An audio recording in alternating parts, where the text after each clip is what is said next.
మరి ఓసీలు ఎంతమంది ఉన్నారా ఈ రాష్ట్రంలో? ఈ రాష్ట్రంలో ఉన్నటువంటి ఓసీలు 6%, 100కి 6 మంది మాత్రమే ఓసీలు ఉన్నారు. ఈ 100కి 6 మంది ఉన్నటువంటి ఓసీలకు వీళ్ళ పేరు మీద ఈ 9,000 కోట్ల రూపాయల అప్పు వంచితే ఈ 100కి 6 ఉన్నటువంటి ఓసీలకు 540 కోట్ల అప్పు పడ్డది వాళ్ళ నెత్తి మీద. ఎంత? 540 కోట్ల రూపాయల అప్పు ఆ ఓసీల నెత్తి మీద పడ్డది.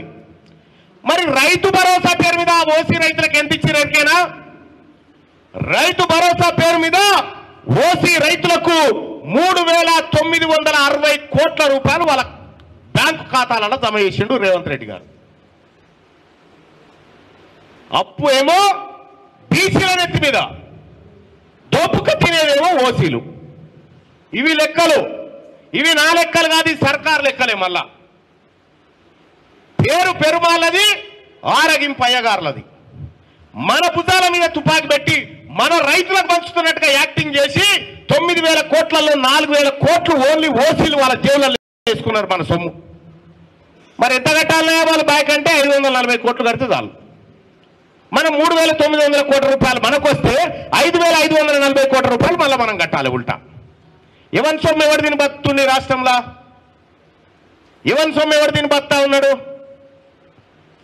అందుకోసమే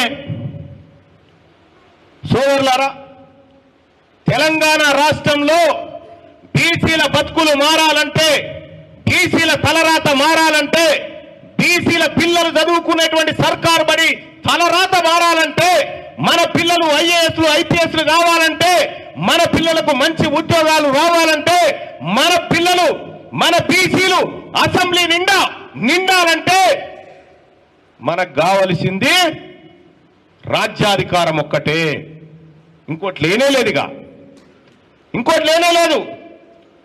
నేను ఈ పోరాటం చేస్తున్న క్రమంలో ఎందుకు బీసీలందరినీ పన్నోళ్ళని లేపుతా ఉన్నావు? ఎందుకు ముదిరాజులను ఎందుకు యాద్ చేస్తా ఉన్నావు? ఈ రాష్ట్రంలో అత్యధిక జనాభా కలిగినటువంటి మహావీరులు ముదిరాజులను ఎందుకు లేపుతా ఉన్నావు? పన్నోళ్ళని వాళ్ళని మేము పండబెట్టాం కదా, నిమ్మలంగా జోక్ కొడుతున్నాం కదా, నువ్వు ఎందుకు లేపుతున్నావు మళ్ళీ అంటారు. మా సొమ్ము తినుకుంటా, మా ఊళ్ళకు పిచ్చ వేసుకుంటా